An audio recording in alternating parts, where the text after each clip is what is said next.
پانچ تن پاک، اس میں اتنی بڑی گالی ہے جو تاریخ انسانیت میں کسی کو نہیں دی گئی۔ اس کا مطلب یہ ہے کہ صحابہ میں صرف یہ 5 پاک ہیں، باقی سب ناپاک۔ استغفر اللہ العظیم۔ اللہ کے حرم میں بیٹھ کر یہ لال داڑھی والا ملا غلاظت اگل رہا ہے نبی علیہ الصلوۃ والسلام کے بارے میں، اور آپ کی اولاد کے بارے میں، اور آپ کے داماد کے بارے میں، اور آپ کے نواسوں کے بارے میں۔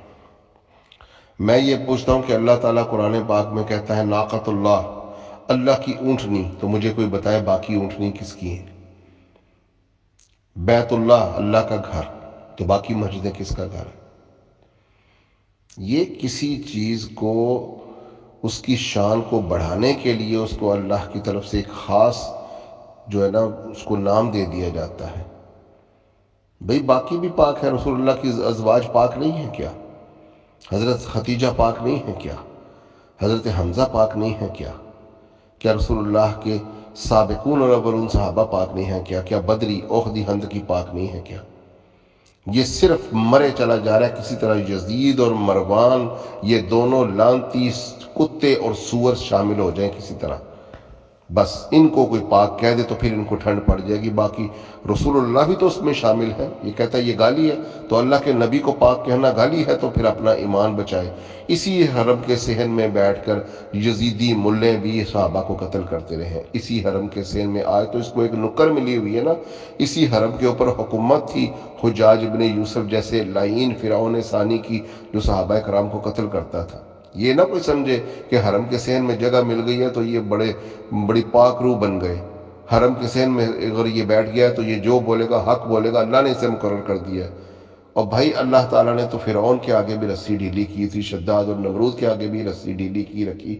اللہ رب العزت نے تو فرعون ثانی، حجاج ابن یوسف جیسے لعین کے آگے بھی رسی ڈھیلی کر رکھی، اور خانہ کعبہ کا وہ گورنر بن کر بیٹھا رہا، اور یزید جیسا سور پورے ریاست رسول اللہ صلی اللہ علیہ وسلم کی اور پوری خلافت کا وہ امیر بن کے بیٹھا رہا، اور مروان جیسا سور مدینے کا حاکم بھی بن کر بیٹھا رہا۔ یہ نہ کوئی دھوس دکھایا کہ خانہ کعبہ میں جگہ مل گئی ہے تو یہ جو کہے گا سچ ہی کہے گا۔ نبی علیہ الصلوۃ والسلام کی بیٹی ہیں حضرت فاطمہ الزہرا سلام اللہ علیہا، اگر کسی نے اس کو پاک کہہ دیا تو اس کا یہ مطلب نہیں کہ باقی معاذ اللہ اس کا مطلب ناپاک نکلتا ہے۔ حضرت خدیجہ کو بھی تو انہوں نے شامل نہیں کیا۔ حضرت خدیجہ کیا پاک نہیں ہیں؟ ان کی والدہ ماجدہ ہے۔ یہ کسی کی شان کو بڑھانے کے لیے، کیونکہ اللہ کے نبی نے بی بی فاطمہ سلام اللہ علیہا کو سیدۃ النساء اہل الجنہ کہا، وہ شامل کر لی۔ حسن و الحسین سید شباب اہل الجنہ کہا، ان کو شامل کر لیا۔ وَأَبُوهُمَا خَيْرٌ مِّنْهُمَا، ان کے والد ان تینوں سے بھی بہتر ہیں، ان کو شامل کر لیا۔ اور یہ ہیں صرف رسول اللہ کی وجہ سے، تو اللہ کے نبی کو بھی شامل کر کے اگر کسی نے ان 5 کی ہستیوں کو کہہ دیا کہ یہ 5 برگزیدہ اور پاک ہستیاں ہیں، تو اس میں گالی کہاں سے ہے؟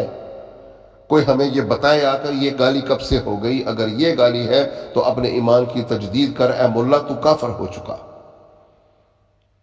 یہ ہے گالی تو کافر ہو چکا، تو اسلام سے خارج ہو چکا۔ جس خانہ کعبہ میں بیٹھا ہے اسے بیت اللہ کہتے ہیں۔ اس کی شان کو بڑھانے کے لیے اس کا نام بیت اللہ رکھ دیا۔ کیا باقی مسجدیں اللہ کا گھر نہیں ہیں؟ کتاب اللہ قرآن پاک کو کہہ دیا گیا، اس کی شان کو اعلیٰ کرنے کے لیے۔ کیا تورات، زبور، انجیل کیا اللہ کی کتابیں نہیں ہیں؟ اللہ رب العزت تمہیں ہدایت دے۔ جن یزیدی تم چھلوں کے پیسے کھا کر بیٹھے اور کہتے ہو کہ جی 12 کے نام کیوں نہیں لیتے؟ وہ 12 قریش میں سے ہوں گے، ہم بتائیں گے تمہیں نام۔ وہ مسلسل نام نہیں ہے، وہ مسلسل حکومت انہوں نے نہیں کی 12 نے۔ 12واں تو امام مہدی ہے، اور 11 قیامت تک کے لیے پورے ہوں گے۔ اور اگر تم ان باقی 11 کو تسلسل کے ساتھ بھی پورا کرو تو تمہارا یزید اس میں داخل ہو جائے گا، اور حضرت عمر بن عبدالعزیز اور امام مہدی کو خارج کرنا پڑ جائے گا۔ جاہل ملا، یہ 12 قریش میں سے خلیفہ ہوں گے۔ خلیفہ حکمران کو کہتے ہیں، لیکن یہ اللہ کے نبی نہیں فرمایا کہ وہ 12 خلفائے راشدین میں سے ہوں گے، نہیں۔ خلفائے راشدین 30 سال تک ہوں گے، یہ نبی علیہ الصلوۃ والسلام نے فرما دیا۔ یہ اس ملے کی زبان سے بھی نکل گیا۔ جب خلفائے راشدین 30 سال تک ہیں، ابو بکر، عمر، عثمان و علی و حسن، تو 30 سال کے بعد رشد و ہدایت سے خارج شدہ خلفاء شروع ہوئے، جس میں پہلا معاویہ بن سفیان تھا جو رشد و ہدایت سے خارج تھا۔ یہ بھی عوام کو بتاؤ۔ دوسرا پھر زندیق شامل ہوا، یزید غلیظ تھا جو معاویہ نے صحابہ پر فضیلت دے کر تلوار کے زور پر اور 4 سال مرنے سے پہلے بیعتیں لے کر صحابہ کی موجودگی میں صحابہ کو نیچا رکھا اور اس یزید جیسے سور کو حکومت میں شامل کیا، یہ بتاؤ۔ پھر یزید کے بعد مروان جیسا سور جو لعنت زدہ ہے، اما عائشہ کی زبان اطہر سے بخاری میں موجود ہے، وہ بھی تمہارا خلیفہ ہے۔ لوگوں کو یہ بھی بتاؤ جس مروان کو خلیفہ بنائے پھرتے ہو، اما عائشہ نے اس کے اوپر لعنت کی ہے، اور وہ غلیظ قرآن کی آیتیں کافروں والی اما عائشہ کے بھائی کے اوپر پڑھ کے کہتا تھا پکڑو اسے، یہ وہی کہ جو کہتا ہے کہ مرنے کے بعد ہم زندہ نہیں ہوں گے، اور اما عائشہ حجرے سے چلا اٹھی اور لعنت کی اس مروان سور کے اوپر جس مروان کو بھی یہ خلیفہ مانتے ہیں۔ عبد الملک بن مروان پھر اس کے بعد بنا جس نے خانہ کعبہ کے اوپر سنگ باری کی اور آگ برسائی خانہ کعبہ کے اوپر، اس غلیظ جہنمی کتے کو بھی تم لوگوں نے خلیفہ راشد بنا دیا، جو خانہ کعبہ پر لشکر لے کر حملہ آور ہو، جو مدینہ منورہ پر لشکر بھیج کر حملہ آور ہو، جو رسول اللہ کے نواسے کی گردن اتار کے جس کے سامنے رکھی جائے، یہ سارے تمہارے خلیفے بن گئے۔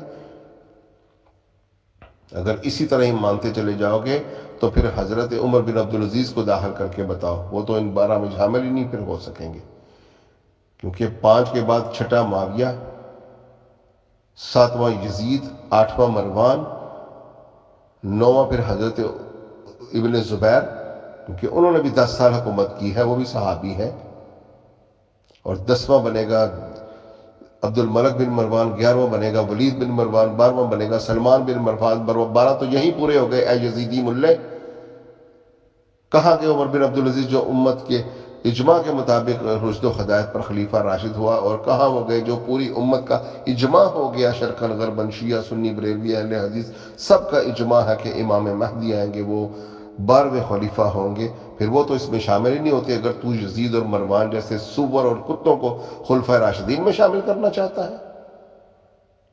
آل رسول سے بغض اس حد تک تمہارا ہو گیا کہ جو ان 4 ہستیوں کو پاک اور اللہ کے نبی کو 5واں بنا کر پاک کہے وہ اسلام سے خارج ہو جاتے ہیں۔ تم کہتے ہو کہ کائنات کا سب سے بڑا جھوٹ ہے، کیا یہ جھوٹ ہے کہ نبی علیہ الصلوۃ والسلام پاک ہے؟ کیا یہ جھوٹ ہے کہ علی پاک ہے، حسن پاک ہے، حسین پاک ہے، فاطمہ پاک ہے؟ اللہ کی لعنت ہو ایسے ملاؤں کے اوپر جو شیعہ اور رافضیوں کے مخالفت کرتے کرتے رسول اللہ کی آل کی مخالفت کر بیٹھتے ہیں۔ کہتا ہے کہ ام کلثوم اس میں شامل کیوں نہیں کی؟ انہوں نے حضرت زینب کو بھی تو شامل نہیں کیا، انہوں نے حضرت خدیجہ الکبریٰ کو بھی تو شامل نہیں کیا۔ یہ اس حیثیت سے 4 نفوس شامل ہوتے ہیں جو چادر تطہیر میں آئے ہیں۔ یہ متواتر حدیث ہے، اللہ کے نبی نے چادر تطہیر ان کے اوپر دے کر کہا اللہم ہؤلاء اہل البیت، اے رب یہ ہیں میرے اہل بیت جن کے بارے میں اللہ نے قرآن میں کہا یطہرکم تطہیرا۔ یہ کہتے ہیں کہ جی سب سے بڑی گالی ہے ان کو پاک کہنا۔ اللہ قرآن میں کہتا ہے انما یرید اللہ لیذھب عنکم الرجس اہل البیت ویطہرکم تطہیرا۔